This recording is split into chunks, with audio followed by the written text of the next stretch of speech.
Welcome back to Fluent English, the podcast. I'm Georgia. Think in English. And I'm Willem R.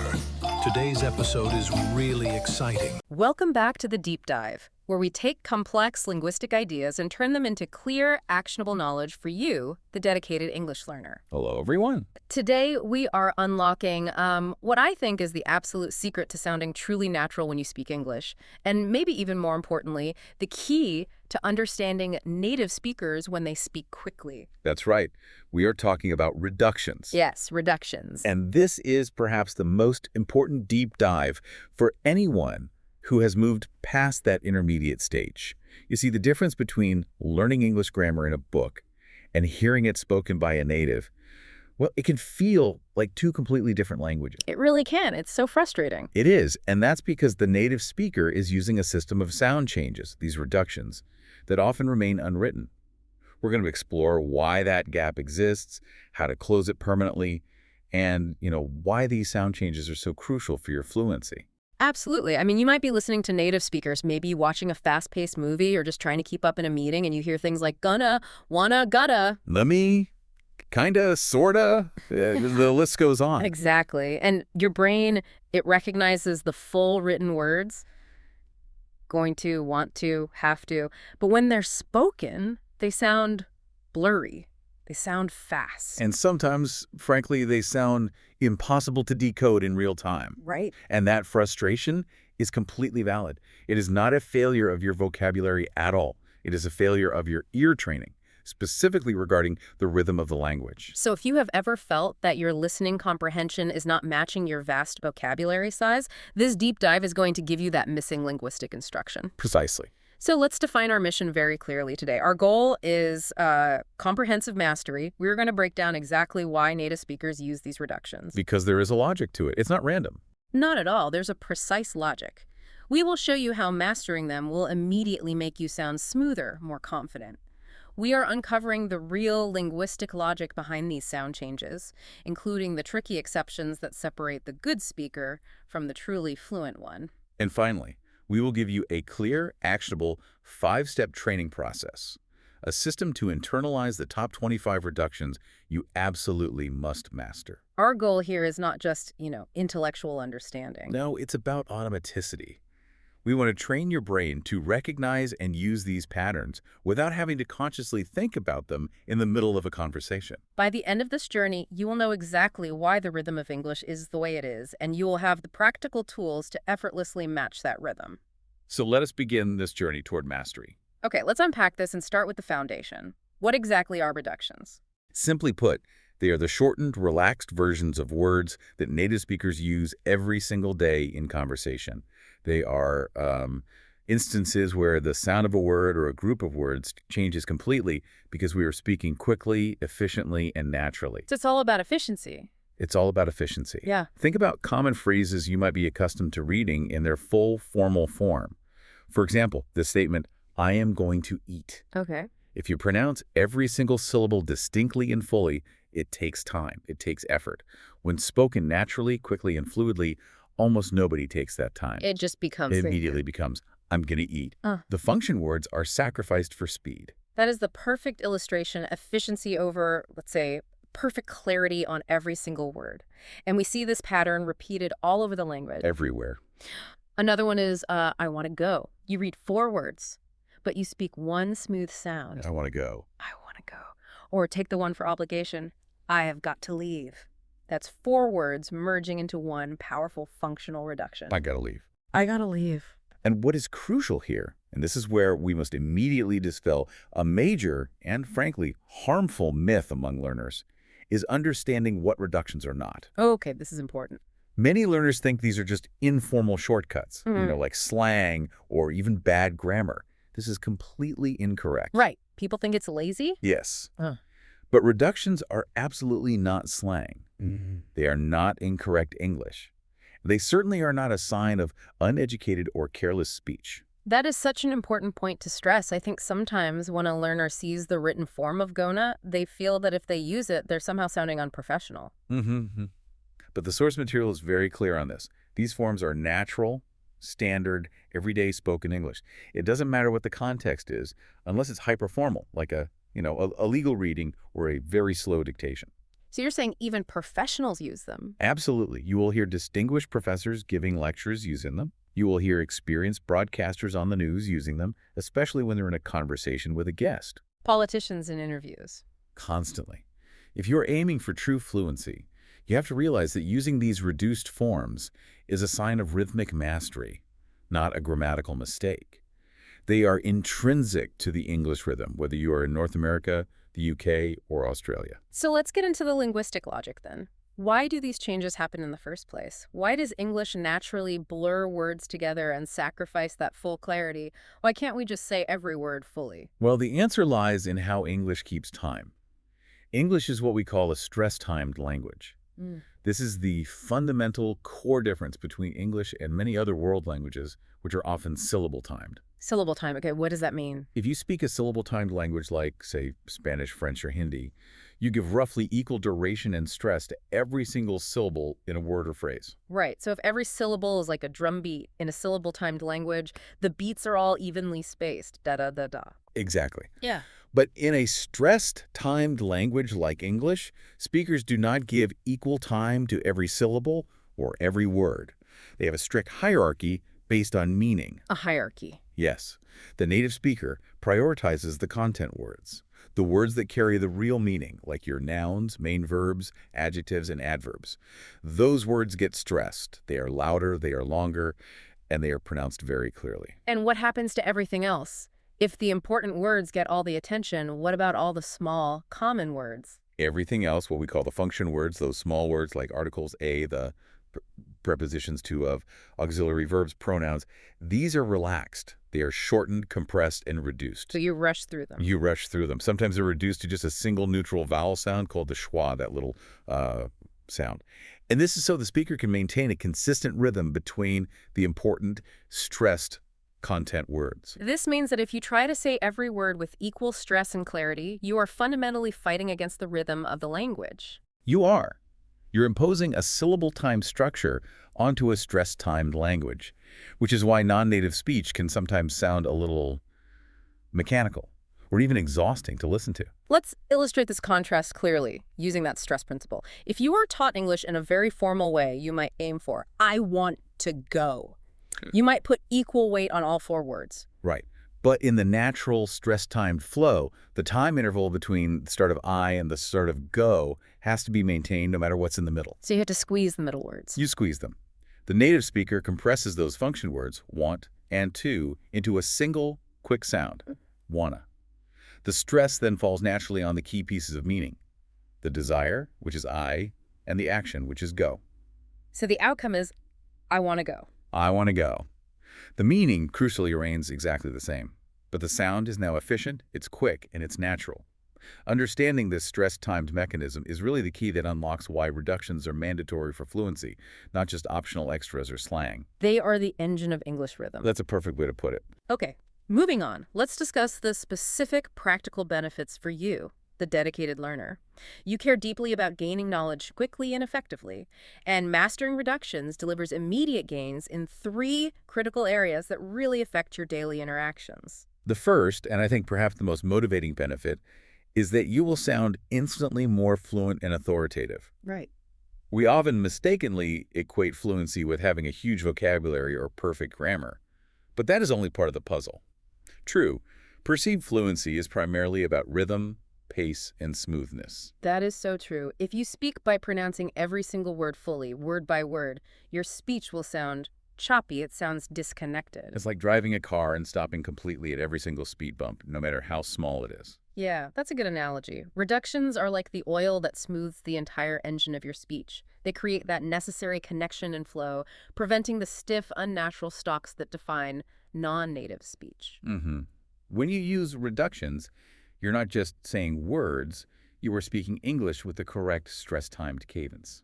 The second benefit addresses what is arguably the biggest pain point for intermediate and advanced learners. Which is? You will understand native speakers better, bridging that listening barrier. Oh, this is huge. This is the big one. It is huge, and I think every learner can relate to this struggle. You can read complex English articles and books perfectly, but the moment you put on a native English podcast or join a rapid conversation, listening feels impossible. It feels like trying to catch water in your hands. The disconnect is profoundly frustrating. It is. And the source of that frustration is surprisingly simple. The form you memorized in your lessons is not the form the native speaker uses in the street. You spent hours practicing the clear, full pronunciation of going to, but they said gonna. You carefully learned the phrase you and I, but they pronounced it as you and I. You learned could have, but they just said coulda. So let's just visualize that moment of failure. When a native speaker blurts out, "Would you want to eat?" the learner's brain is still searching its database for the words, "What are you want to eat?" Yes, exactly. And by the time the brain manages to match the sounds to the written words, the conversation has already moved 3 sentences forward. And the learner is completely lost. Completely lost. The cognitive load required to de-reduce or mentally translate a reduced sound back into its full written form is simply too high for real-time conversation. So the brain needs to be trained to recognize the reduced sound patterns as the primary meaning carriers. That's it, not the written words. Mastering reductions is essentially giving your ear the immediate translation key to understanding real-life, rapid English. It is the single most effective way to improve listening comprehension quickly because you are training your ear to hear what is actually there. And the third major benefit, which really ties into how you present yourself, you stop sounding robotic. Yes. When a speaker pronounces every single syllable fully, with equal weight and clarity, it just sounds mechanical. It sounds like you're reading from a textbook, or maybe like an early generation voice assistant. Right. Think of the function words as tiny speed bumps. If you stress them, you bump every few milliseconds. Native English is inherently relaxed. It is dynamic, it contracts, and it flows quickly between the important stress points. So when you consciously integrate reductions, even just the big 3 we are about to discuss, you immediately match that natural, relaxed feel. You do. You are signaling to the listener that you are engaging in a casual human conversation, not just reciting lines from a script. And this shift from textbook English to conversational English is often what separates the proficient speaker from the truly fluent one. It helps you blend into the natural pace and feel of any conversation. Now we move to the foundation.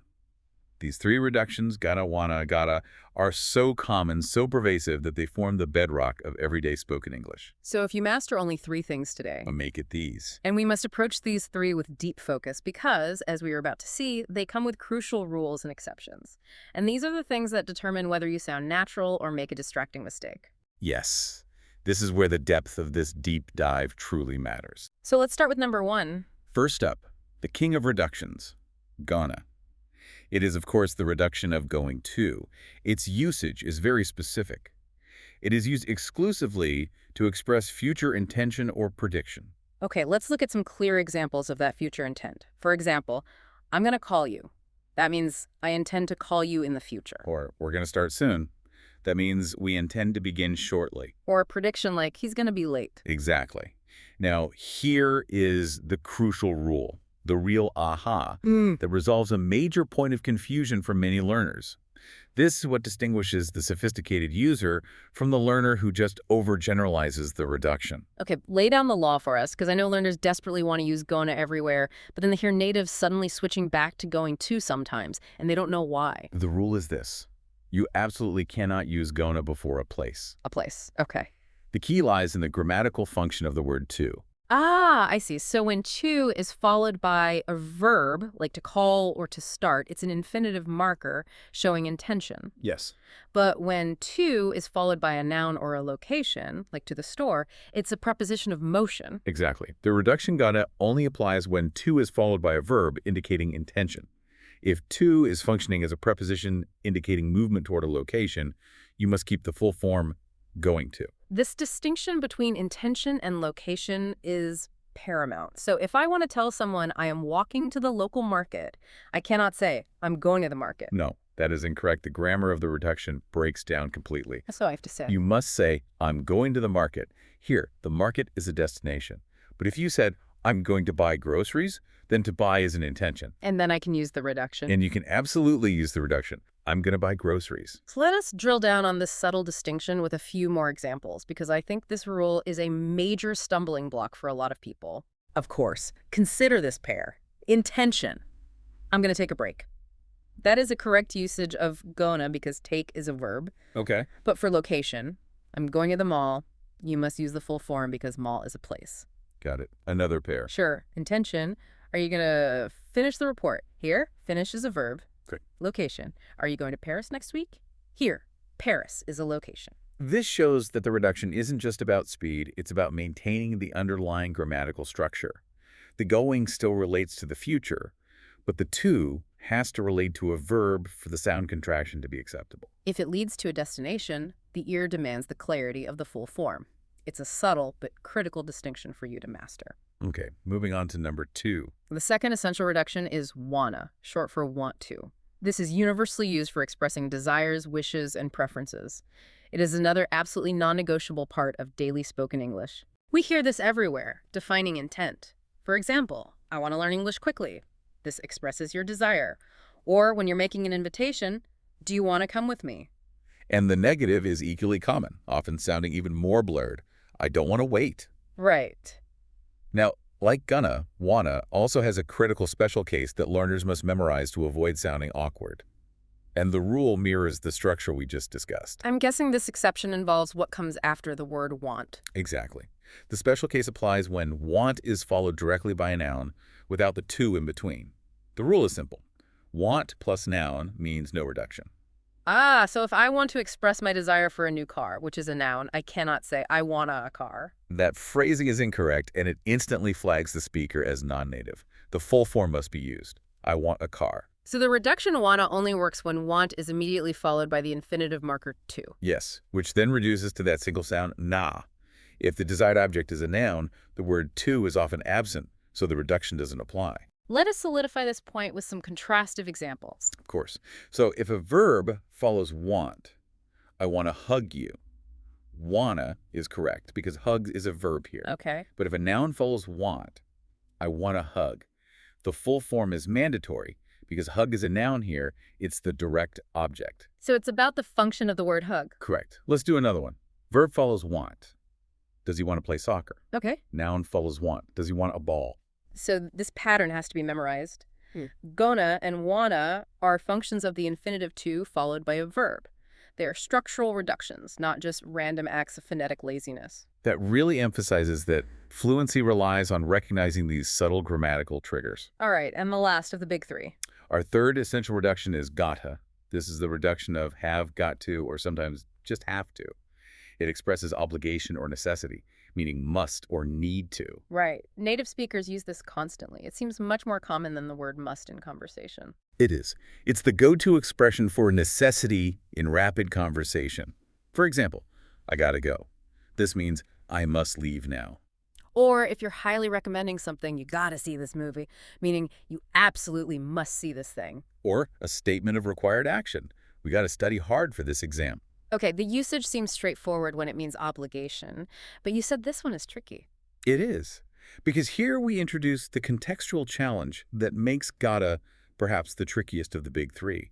It forces the learner to solve a linguistic puzzle in real time. A puzzle, how so? Because the sound gotta can mean two completely different things. Wait, so the sound is the same, but the meaning drastically changes. How does a learner even distinguish possession from obligation instantly? Isn't that a massive cognitive load, especially during a quick conversation? It absolutely is a massive cognitive load at first, but it is one that the fluent speaker learns to manage through pattern recognition. You see, gotta also serves as a common reduction for the phrase gotta. Gotta, as in possession. As in possession, usually short for have gotta. So when someone says, I got a dog, in rapid speech, it compresses too. I got a dog. Phonetically identical to the reduction meaning must. Wow, so the listener has to rely entirely on context. There's no phonetic clue at all. None whatsoever. Let's look at the two meanings side by side. Okay, let's take an example for possession. I got a new phone. This means I possess a new phone. Correct. Now for obligation. I got to charge this phone. This means I must charge this phone. I see. Let's do another one. Okay. Possession. She's got a really bad cold, meaning she possesses a bad cold. Right. Obligation. She got to rest and take medicine, meaning she must rest and take medicine. The crucial point for the learner, then, is to quickly analyze the word that immediately follows gatha. That is the only way. If it is a verb-like charge, rest, run, study, the meaning is almost certainly obligation, must. And if it is a noun or an adjective noun, pair like phone, cold, story, car, the meaning is almost certainly possession, gotter. This requires swift critical thinking and auditory recognition. You cannot hesitate. If you hear, "I got a funny story," you must instantly recognize story as a noun and default to possession. And if you hear, "I gotta run now," you recognize run as a verb and default to obligation. This is a foundational skill for high-speed comprehension, and it really demonstrates why relying solely on written forms fails you in real life. Okay, so we have established that critical foundation with the big three. Now we can transition to the broader list, the extended arsenal of common reductions. Yes, and mastering these is what provides true native rhythm and ensures that virtually no spoken English phrase will catch you off guard. We want to emphasize again, these are not grammar mistakes. They are standardized, efficient spoken English patterns. And these next reductions cover various grammatical categories, showing how that stress timing principle affects everything from prepositions to pronouns and modal verbs. We'll go into extensive detail on the mechanisms behind these sound changes. Great. Let's start with the reductions of. The word of is one of the most frequently reduced function words in English. It often simplifies dramatically to the neutral a or schwa sound, which is that quick sound. And this is just a perfect example of phonetic energy saving, right? Absolutely. Think about the physical effort required to pronounce the full sound of, that of sound. It takes breath and specific placement of the lips and tongue. When we rush through function words, the mouth just runs out of energy and replaces that complex vowel sound with the neutral schwa. The two prime examples here that are mandatory for the learner are... Kinda, which is kind of, and sorta, which is a sort of. So instead of saying, "What kind of music do you like?" we would hear... What kind of music do you like? That small phonetic change makes the sentence flow much faster, and the stress falls firmly on what kind and music. And similarly, what sort of problem is this becomes? What sort of problem is this? If you pronounce the full of, you slow down the rhythm unnecessarily. The reduction is automatic in native speech. And we also see this pattern in phrases like lots of becoming lotsa or cup of becoming kuppa. Yes, it's all about minimizing the effort on that weak preposition of. Okay, what's the next category? Let's talk about the imperative or command reductions. When we use short commands or requests, the blending is incredibly fast, often merging the verb and the pronoun that immediately follows it. This is driven by urgency. The two most common are lemme, which is let me, And gimme for give me. right. Think about the urgency. If you need something quickly, you don't want to fully articulate, "Give me the phone." You just say, give me the phone. The T in let often disappears completely due to simplification, merging into a smooth lemme. These are used constantly in highly transactional, everyday speech. So could you please let me know when you arrive? Becomes. Could you please let me know when you arrive? And give me a second to think. Becomes. Give me a second to think. These are not rude, they are just efficient. Okay, next up are the object pronoun reductions. Yes, this group focuses on object pronouns, specifically the reduction of them to 'em. Since them is almost always unstressed as a function word, the sound disappears entirely, leaving only the short vowel and the M sound. This gives us tell 'em for tell 'em. And ask 'em for ask them, or see 'em for see them. So for example, instead of saying, "Did you tell them about the meeting?" we would hear, Did you tell them about the meeting? The learner has to recognize that the faint sound stands for the full word them. This is a classic demonstration of how an initial consonant sound in a function word can just disappear to speed things up. Right. So if you are watching a movie and someone is talking about a group of people and you keep missing the pronoun, chances are you are not hearing the full them. You're hearing the reductum tagged onto the preceding verb. This reduction is highly frequent, especially after verbs ending in L or K. Okay, the next section is a big one for understanding questions, isn't it? The U blends. Oh, this section is critical for comprehension. It involves sound blending across word boundaries, a process known as assimilation or palatalization. When a consonant like T or T meets the Y sound of U, they often merge to create a Ch or J sound. This is a mechanical phonetic change, right? Hey. It happens because the tongue position for T or D is very close to the tongue position for Y, making the shift to Chi or J physically easier and faster. Exactly. This group is absolutely essential for understanding native questions. Let us examine the three key blends involving the jija sound. We have didya for did you, Would you for would you? and could you for could you. So if I ask, did you see that movie? In rapid speech, the D of did and the Y of you fuse into a J sound, and it becomes, Did you see that movie? and would you like some coffee? Okay, like some coffee. This blending is a mandatory, natural phonetic result of moving quickly from one word to the next without pausing. And then there is the most complex of these, the would you blend. Yes. Which you can stand for what are you or what do you? This one is tricky because it has two potential sources, and the T blending with the Y sound creates that she sound. What are you doing? Often sounds like. What you doing? The phrase what are you collapses into 1.5 syllables. And what do you think? Sounds like. What you think. The T and yaw sounds merge into that chi sound, making the question significantly shorter and faster than its written form. The learner has to train their ear to hear that she sound and automatically map it back to the phrase beginning with what followed by you. Exactly. If you hear what you reading, you must instantly recognize the full form. What are you reading? If you only search your brain for the word what, you will miss the entire phrase. This is the definition of the listening barrier we discussed earlier. Absolutely. Okay, let's move on to the modal have reductions. This next group is about expressing past possibility or obligation, and it involves the reduction of have in the perfect tense. The key thing here is that the H sound in have often disappears completely. The missing edge. The missing H, it just leaves a simple A or sound, the schwa. The reason the H vanishes is purely mechanical. When we speak fast, we conserve breath. The H sound requires a puff of air. Since have is an unstressed auxiliary verb here, the air is conserved, and the sound reduces to the minimal vowel sound. So when have follows a modal verb like should, could, or would, it almost never sounds like the full word have. It just becomes a or a. And this gives us shoulda for should have, coulda for could have, woulda for would have, and mighta for might have.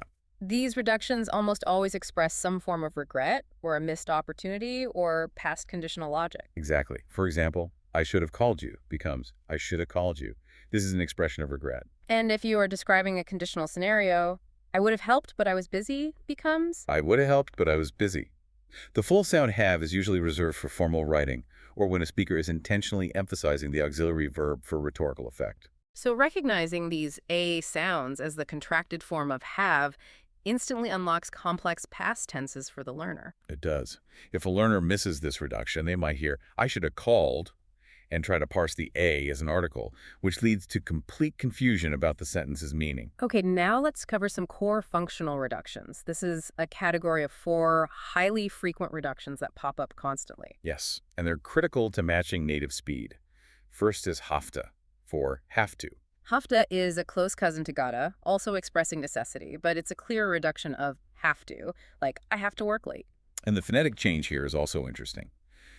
The V sound in have is unvoiced to an F sound hafta because it precedes the hard T sound of to. This is an example of one sound accommodating the sound that follows it just for flow. Very cool. Next is don't know. For don't know, this is so common it's practically an idiom, the whole phrase condenses dramatically to just 3 quick sounds, dania.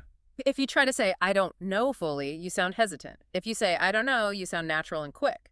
Exactly. Then there's probably. This is a classic case of syllable shortening, cutting the middle vowel out of probably entirely, reducing it from 3 syllables to 2. Probably. Just another energy saver. And finally, ya for you. Ubiquitous, especially when you is unstressed in the middle or end of a sentence. Thank you. See you later. Okay, finally, let's discuss 2 common, though maybe contextually varied, reductions. Yes. First we have in it. Which is? Minute. This one is strongly associated with British English, right? Yes, especially London dialects. But it demonstrates the total phonetic collapse of a tag question. It's a lovely day, isn't it? Because it's a lovely day in it. It's an extreme reduction where the full auxiliary verb and pronoun collapse into 2 quick syllables, sacrificing almost all clarity in the name of speed. And then there is ain't. This one is fascinating because of its extreme versatility and commonality in rapid speech across many global English dialects. While it's often stigmatized, its functionality is incredible. It is. Ain't can stand for am not, is not, are not, has not, or have not. That's 5 different grammatical forms condensed into one word. The sheer efficiency of ain't is remarkable. but it places a huge burden on the listener to identify the context. This is critical. We have to understand the 5 primary contexts where ain't is the reduction. Let's go through them. Okay. Number 1, am not. Used almost exclusively with the first-person singular. For example, I ain't going to that party. Here, the context implies I am not going. Okay. Number 2. Is not. Used with singular subjects. Example, the door ain't locked. The context clearly signifies the door is not locked. Right, and for plurals. That's number 3, are not. Used with plural subjects. Example, they ain't paying attention. This means they are not paying attention. Okay, 2 more. What about the perfect tense? Number 4, has not. Used in the present perfect tense, often before got. Example, he ain't got the key. This translates to he has not got the key. And the last one. Number 5, have not. Also used in the present perfect tense with plural subjects, or I and you. Example, we ain't seen anything like it. This means we've not seen anything like it. The functional collapse here is astounding. It covers 5 different grammatical tenses and forms. Recognizing ain't is vital, even if a learner chooses not to use it in formal settings. It's a powerful example of functional words collapsing into a single, highly used phonetic unit. Its meaning relies completely on the verb or phrase that follows it. So we have covered the theory, the logic, the exceptions, and the vocabulary of reductions. But knowing them on paper is only half the battle, isn't it? Oh, it's not even half the battle. The real secret to mastery lies in switching your brain from reading English to hearing and producing English automatically without conscious translation. And this requires a focused, dedicated training system. We have 5 simple, actionable steps that will shift your neural pathways from textbook clarity to conversational rhythm. This is the application phase, and it has to be done consciously every day. The first step is to shadow native speakers. Shadowing, can you explain that? Shadowing is the practice of repeating speech immediately after the native speaker, in real time. You are not waiting for them to finish the sentence. You are following them like a shadow, maybe a half second behind. And the key here is to find videos or audio of casual conversation, right? Like sitcoms, reality TV, casual vlogs, interviews, not formal news broadcasts. Exactly. You need natural, relaxed dialogues. And your focus during shadowing should not be on achieving perfect pronunciation of individual words.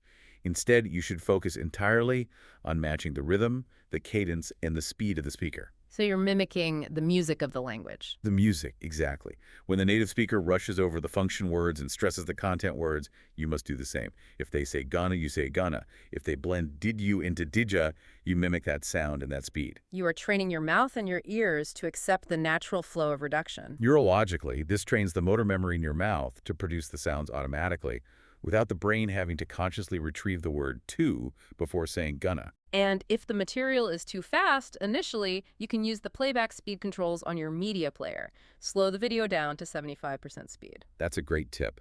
The goal is accurate mimicry of the rhythm, not speed. Once you can master the rhythm at a slower pace, you can gradually increase the speed until you can keep up with the natural flow. Okay, what's step 2? Speaking phrases, not words, chunking. Fluent speech does not happen word by word. It happens in chunks, in thought groups, or what linguists call phonological phrases. If you maintain the habit of separating every word, you will always sound stiff. The core of this step is using your breath and mental focus to group words logically. So instead of practicing, I am going to eat, where you give time and space to every word. You must practice the reduction within its phrase, I'm going to eat a quick snack. I see. We recommend adopting the simple tip. Treat the phrase as one chunk, one breath. Every reduced structure is designed to be said quickly within a single breath group. Practice saying, I want to sleep now, quickly and smoothly, treating it as 3 units of meaning. I want to sleep now, not 5 separate words. This technique physically forces your mouth to adopt the natural blending and reduction necessary for speed and cadence. It's like musical phrasing. You don't play every single note at the same volume and duration. Exactly. You group the notes together to create a smooth, understandable phrase. So if you're reading a long sentence like, if I could have called him, I would have told him, you should practice it in 2 chunks. Yes, if I could have called him, I would have told him. This technique drastically improves your fluency. Okay, on to step 3. Use reductions daily. Knowledge is only potential power until it is applied. Immediate daily application of reductions is absolutely critical to making them automatic. You must force yourself to incorporate them into your own speech from this moment forward. Start simple. Pick the big three gonna, wanna, gotta, and consciously use them 5 times each day, every single day. Use easy daily phrases when speaking to yourself or to others. Gonna make coffee? Want to watch a movie? Gotta check my email. The more repetition you build up, the faster the neurological shift happens. It will feel awkward at first. It might feel slow because your brain is overriding the years you spent learning the full, formal written versions. But persistence is key. After a few weeks of conscious daily use, these reductions will move from a conscious decision to an automatic speech pattern. Requiring zero conscious thought. Exactly. All right, step 4. Record yourself. The power of self-correction cannot be overstated. We often hear ourselves differently than others hear us.